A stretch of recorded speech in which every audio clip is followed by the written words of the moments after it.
Shalom and greetings from Jerusalem, Jane, up close and personal.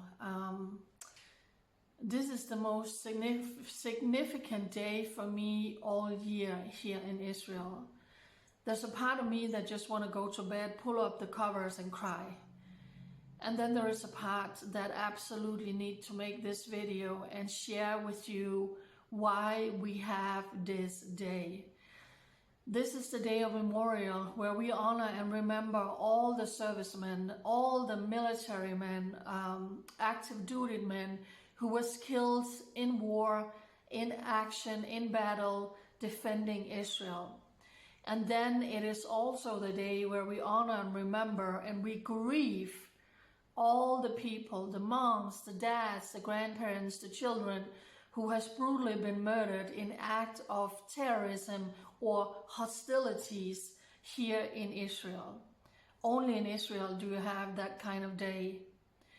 We have that day because that's as they say here, that's the price that was paid in order for this nation to be, in order to go in when the sun set tonight to have Yom HaZikaron,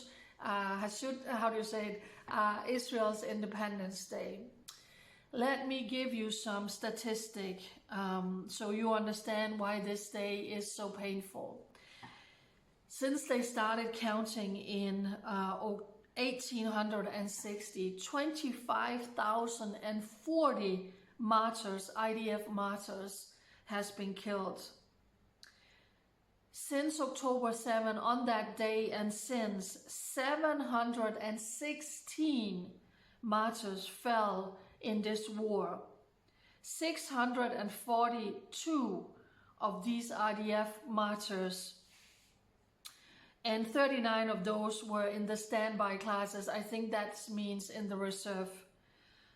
86 martyrs of the Israeli police, 6 martyrs from the Shin Bet intelligence agencies has been killed since October 7. And of course, we bow our heads and we honor and we respect these heroes. According to data from the Defense Ministry of Israel, since the beginning of the war, October 7, and up until now, 822 Israeli civilians has been murdered.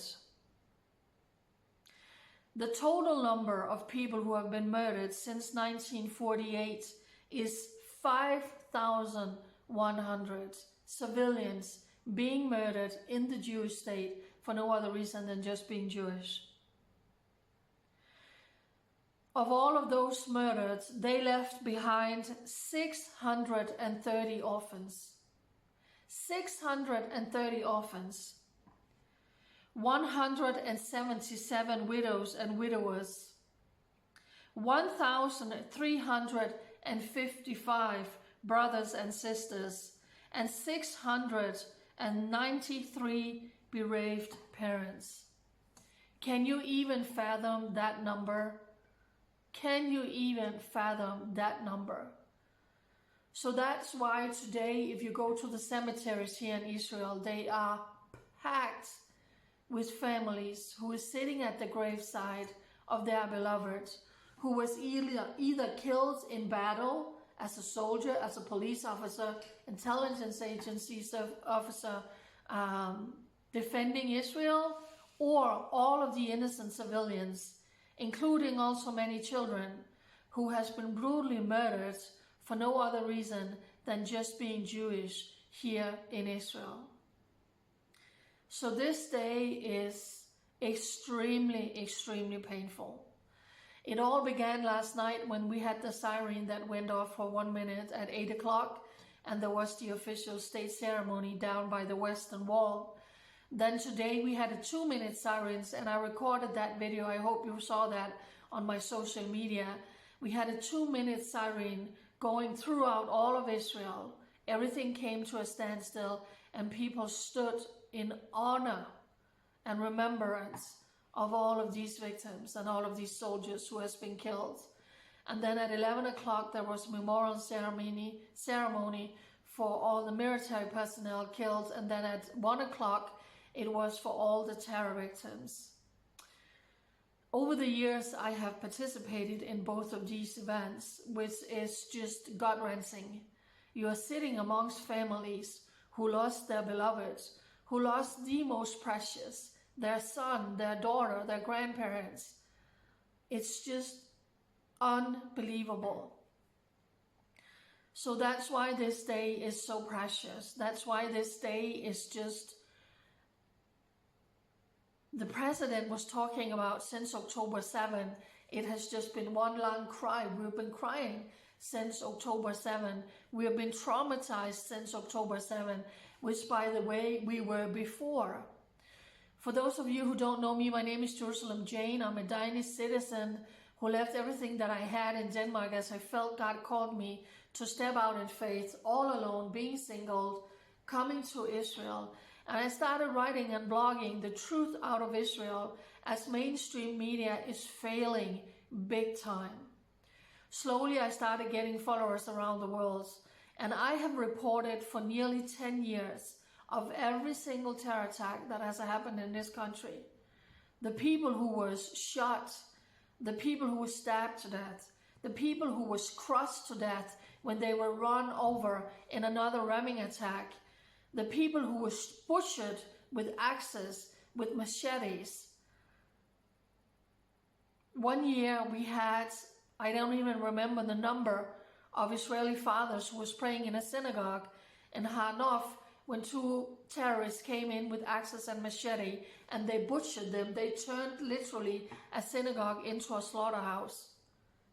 The list of people murdered here in Israel is just, I can't even count it. It's just unbelievable. So this is a very significant and painful day. Of course, everything got so much worse after October 7.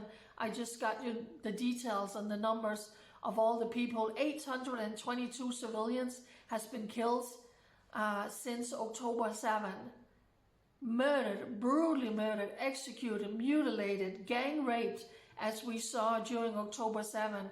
Hand grenades thrown into people's houses. They were blown to pieces by Hamas, ISIS terrorists.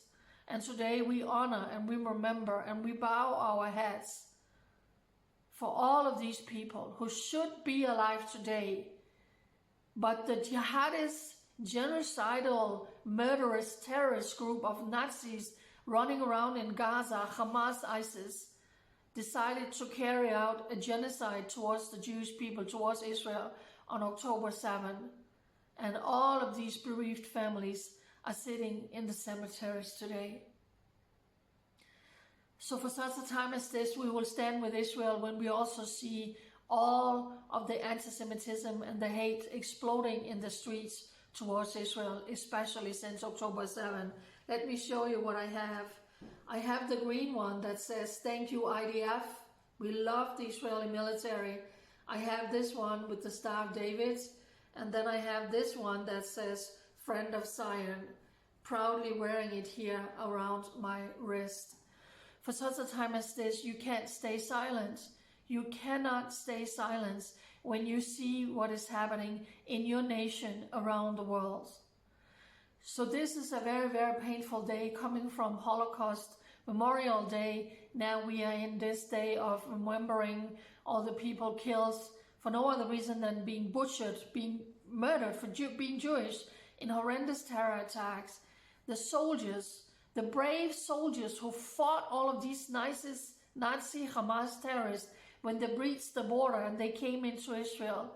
Many of them, they just heroically, wherever they were in Israel, as soon as they got the notification on their phones, they got in their uniforms, some of them not even in their uniforms, in their flip-flops, and they got in their car and they just drove down to the Gaza communities, the border communities down there, and they started engaging all of these wild Hamas terrorists, and they are heroes. We bow our heads in deep respect for all of these heroes who gave their life defending the Jewish homeland. And we know that Hamas, what they brought in of weapons, of vehicles, they had planned a massive genocide of the Jewish people. They had planned to go much further in and occupy Israel before the Israeli military came down and they took them back. So this is a very painful day. And then when the sun sets, we are going from mourning into dancing. We are going from this Memorial Day into celebrating Yom HaZikaron, Israel's Independence Day. But it is very difficult, especially after October 7, because the grief, the heartache, the pain, and the sorrow, and the trauma is so big. You can't just switch and like a button, and now you have to be happy. But that's how it is here in Israel. That's how it has been for so many years. But because of October 7, because of the massive amount of trauma and grief, and all the people who lost a loved one, especially with all our precious hostages still sitting in dungeons and basements and tunnels in Gaza, being starved and raped, the festivities this year, of course, is lowered very much. There's not going to be any fireworks anywhere. Many events has been toned down because some people are saying, how can we even celebrate when we are in this situation? And then other people are saying it's very important that we celebrate because of the price we have paid, because of what we have been through, because of what we are still facing. And today we had 4 soldiers who was injured in the north because Hezbollah was firing anti-tank missiles into Israel. So today, on this Memorial Day, Hezbollah injured 4 soldiers. Last night, just after the siren stopped at 8 o'clock, Hamas was firing rockets from the Gaza Strip into Israel, and they did that again this morning. So for such a time as this, we are 100% behind Israel's right to go into Rafah and cut the head of the viper, cut the head of the python, cut the head of the Hamas leadership, and eradicate every single one of them, so we don't have that threat over our heads. And why is it that America and Egypt are fighting through the roof with nails and claws for Israel not to go into Rafah? What is it they're hiding? What is it that we are not supposed to see with all the tunnels running between the Gaza Strip and into Egypt? Israel has no choice but to finish them off and to finish what they started. And that is what you hear many of the soldiers are saying. We can't stop now. And all of our soldiers, our comrades who was killed for nothing, we have to finish this. But we also have to liberate, to get all the hostages out. The sooner, the better. So it's a very painful and difficult day here in Israel. But again, when the sun sets, we are going to go into from Memorial to Israel's Independence Day. So tomorrow is a full day off. Everything is off. It's a national holiday, and there are still events taking place tonight. There's going to be the official state ceremony, which is taking place on Mount Herzl. I have also been so blessed to attend that several times, but this year it is also completely toned down, and it's actually without, it's not live tonight, and there's no audience because of the situation that we are in. So today we honor, we remember all the people who has died in wars fighting for Israel, and all the precious souls that was killed in the most horrendous terror attacks. While mainstream media, they don't report about it. It's only if it has been a big one, there's been 3 or 4 people murdered. But all the times when one, you don't hear about it, because Jewish life, do they matter for the rest of the world? No, not really. That's why you are seeing the demonstrations in the streets around the world. So this day we honor, we remember all the people murdered in terror attacks. Sending all my love, my sympathy, my hugs, my prayers to all the bereaved families here in Israel. My heart is with you, 100%. I am like this with you and your nation. And then tomorrow we are going to try and celebrate, even though it's going to be very difficult, very difficult. So I really want to encourage you to not just sit in your house and be quiet and not do anything. Stand with Israel. Bye.